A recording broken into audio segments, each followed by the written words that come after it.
I grew up in Queens, in Howard Beach, and it was, for whatever reason, organized crime capital of the world. And this is going to sound crazy, but my neighbor was one of the big bosses.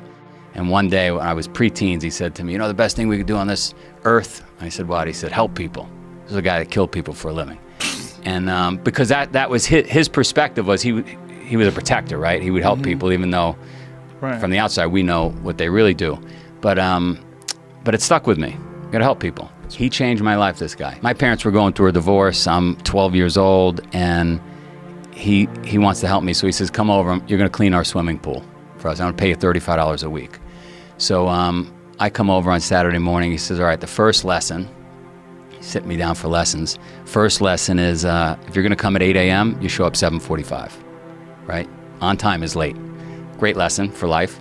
Second lesson is if I'm paying you to clean the pool, I want you to straighten up the shed, straighten up all the lawn furniture, clean the windows, do whatever you have to do, but make it so that when I get home, I can't live without you. You are, irreplaceable as far as a service provider. And number 3, never ask for money. You'll get paid if you do a good job. And it just stuck with me for life, and really, really good lessons from most unlikely source of advice. I'm a believer the number one motivator for human beings is the avoidance of discomfort, right? Because if we didn't avoid discomfort, we'd freeze in the snow, we'd fall off a cliff, we'd get in cold, right? So we're always constantly, even subconsciously, avoiding discomfort. And to be healthy, you gotta be uncomfortable. You gotta train, you gotta eat healthy. Those are hard things to do. Go to bed early, not drink as much. And so unless somebody's holding you accountable, I call it the Spartan paradox, right? And you probably have a better name for it from all the years of fighting, but like, if you have a date on the calendar, the Spartans knew they're going to battle. If you know you got a fight coming up, you'll do those push-ups, those squats, right, and those crunches. Most people, if they know they got something hard coming, they'll wake up a little earlier. My thinking is, aim, ready, fire came from it took 30 seconds to load. Like, you don't want to miss that shot. Right? But today, we've got the ability to shoot a lot, if you use it as an example in business or whatever. It takes shots. Right? Whereas the mindset, I think, is slow down, aim, but you never take the shot because you talk yourself out of it. I'm not going to start this business. I'm not going to do this new job. I'm not going to do this. I'm not going to do that. I just take lots of fucking shots. About a month ago, I said, listen, school's out. All the kids are playing video games. I'm going to hold a camp on the farm.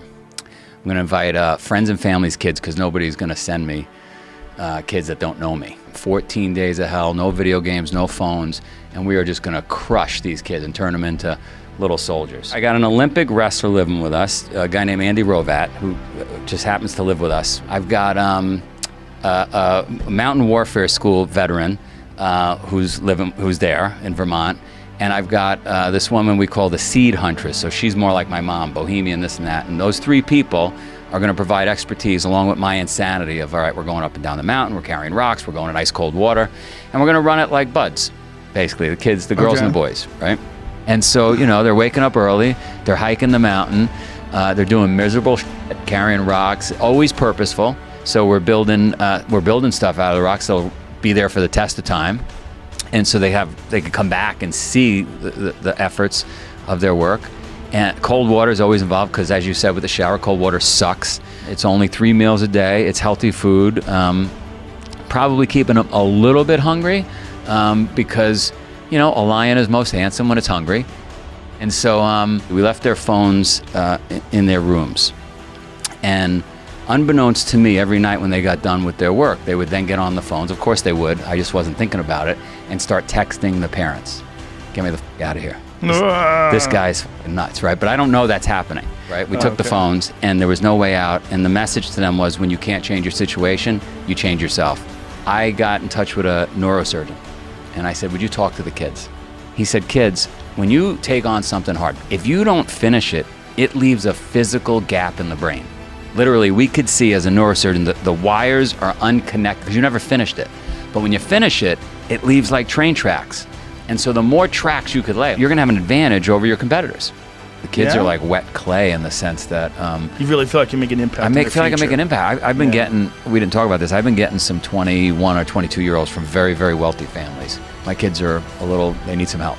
I want to put them on the farm with you. they're hard to fix.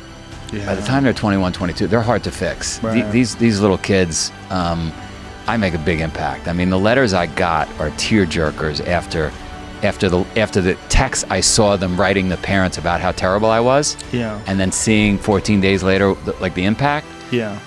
I want more. Yeah.